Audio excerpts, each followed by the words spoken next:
Il raconte avoir été invité dans une suite d'hôtel par une directrice de casting. On lui a offert un Coca Light, au goût étrange. Peu après l'avoir bu, il a perdu connaissance, pour se réveiller face contre terre, à moitié nu, pendant que Didi le violait. Il était maintenu de force par un garde du corps au sol.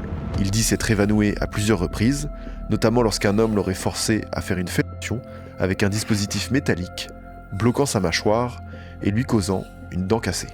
Il affirme avoir repris connaissance une troisième fois, nu, entouré de personnes en plein acte sexuel, avant de s'enfuir de la suite. En rentrant chez lui, il aurait continué à souffrir physiquement et affirme avoir déféqué un préservatif usagé plusieurs jours après les faits. Le plus grave et le plus triste dans tout ça, c'est que ce genre d'exemple, il en existe des milliers. Et on ne va pas pouvoir passer en revue tous les témoignages à l'encontre de Didi. Sur les 3000 victimes potentielles, il faut savoir que 150 d'entre elles vont particulièrement retenir l'attention des avocats. Si vous voulez en savoir plus de vous-même, vous pouvez aller les consulter, je vous mets un lien en description qui répertorie en détail l'ensemble des accusations des années 90 à aujourd'hui. Attention, il faut s'accrocher.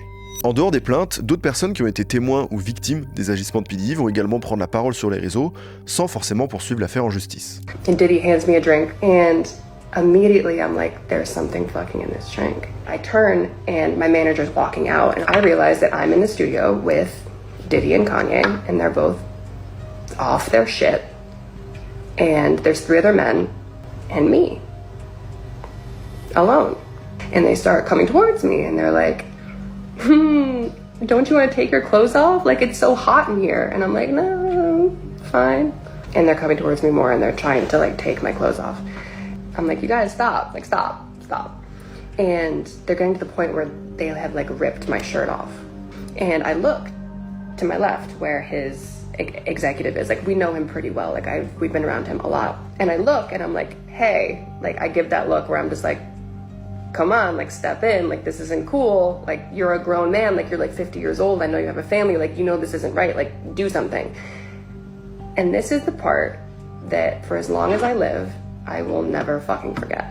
As these 2 grown men were pawing at me, trying to take my clothes off, I look over to this man asking for help, and I literally mouth the word help. And we lock eyes. And he looks away. Tout ça va surtout permettre de rajouter des facteurs aggravants à l'affaire pour consolider le dossier.